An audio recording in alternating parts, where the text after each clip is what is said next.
you. Please join me in welcoming Tony Stone. Thank you so much.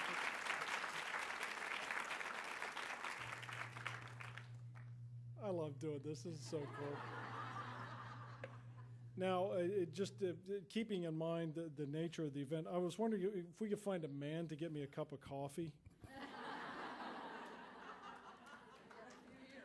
It's a serious request.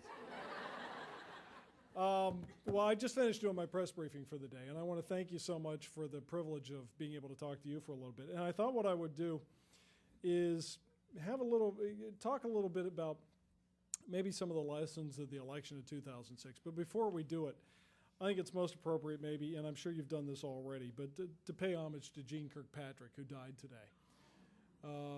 Jeane is somebody who really an extraordinary figure in many of our lives, somebody who not only was an accomplished scholar. You know, a lot of times you'll see scholars who are thrust into the political arena and suddenly find themselves adrift because quite often when you're a professor, you're not accustomed to hearing people say no. But in the case of Jeane, she is somebody who made the transition seamlessly and at a pivotal point in American and world history, stood up courageously for the cause of freedom in the United Nations. And the president issued a statement today where he made the point that she helped win the Cold War, and she did. Through a combination of courage, commitment, sheer intellectual power, will. But the other thing about Jeane is she could be very tough, but she also was somebody who was very helpful to people like me. When my career was still young, Jeane was the UN ambassador. And even then, when I was a mere writer in Greensboro, North Carolina, and also Newport News, Virginia, she was somebody who would set aside time to talk to a young writer about the issues that mattered. So I think it's really important to remember the example of Jeane, who has really been a signal figure in many of our lives. Also, I hear Baroness Thatcher is now the patron of the Heritage Foundation. Well, that's terrific. And maybe it's appropriate that I talk about both of them in the context of the election of 2006, in that it's time for all of us. I'm going to issue an appeal to rekindle our enthusiasm about being conservatives. It's something that we never should have surrendered. You know, you can clap. Go ahead. I like to say it. Because this is a time where we ought to remember not only the joy of living in the United States of America, but the glorious opportunities that have been presented to us in perilous times. We have had these opportunities before, and we have never looked away from them. And we have never failed to deliver not only for the American people, but for the world. And we have such an opportunity again. As you look at the political scene right now, we have a challenge that is in some ways similar to what we faced in the Cold War, in that we have an ideological enemy. We have the prospect of a long, protracted conflict that is going to involve national will and a number of different kinds of resources. And we have people who are dedicated not only to imposing their totalitarian will on others, but also, in this case, really and seriously trying to kill us. It's different from the Cold War in the sense that we do not have an enemy that represents sovereign governments, nor do we have nor are we facing grounded armies or that kind of thing. So it's also a different kind of conflict, but it draws upon the same natural impulse in Americans, which is to love freedom. The president talks a lot about a freedom agenda. You know, it's interesting. For anybody who asks the question, why do you think we're going to win in Iraq? The president has an answer that I think gets to the heart of who we are. He says, I believe in freedom. Freedom is the animating impulse of American politics and the American experiment. If you think about how preposterous it was for a wilderness country to take on the greatest empire on the face of the earth, now, of course, our closest ally, Great Britain,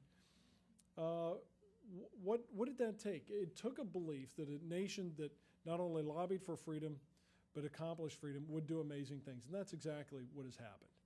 If you take a look at the capacity, capability, and ingenuity of the American people, there's nothing like it. And our challenge is to make sure, at a time not only of global challenge, but also global competition, that we continue not only to unleash, but to celebrate who we are.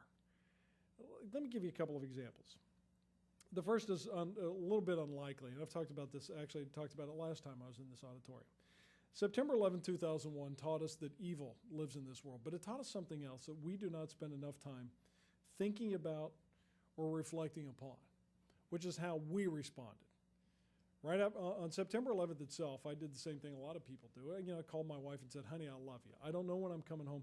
Get the kids out of school, bring them home, hold them close, hug them, tell them I love them. And on that day, I was supposed to host Rush's show, and we had to make I had to make a long trek from Fox over to DeSales Street. It ended up not happening. I wasn't able to do it because the phone lines had gone down. But it was interesting because even at that moment, all the streets here in Washington, as you may recall, just emptied out. It was total gridlock. And yet something amazing happened. Almost instinctively, people were nice to each other. We realized that we as a people were under attack, and all of a sudden all the other things, partisan divides and everything else, just got shoved to the side. And it was a glorious thing.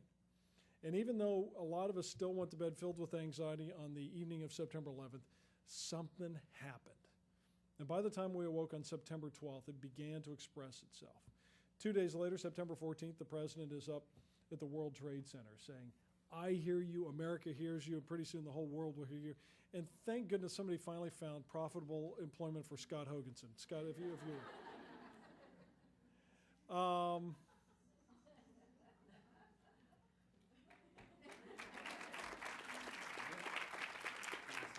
good to see you. I don't know. I'll let you know if I need anything else.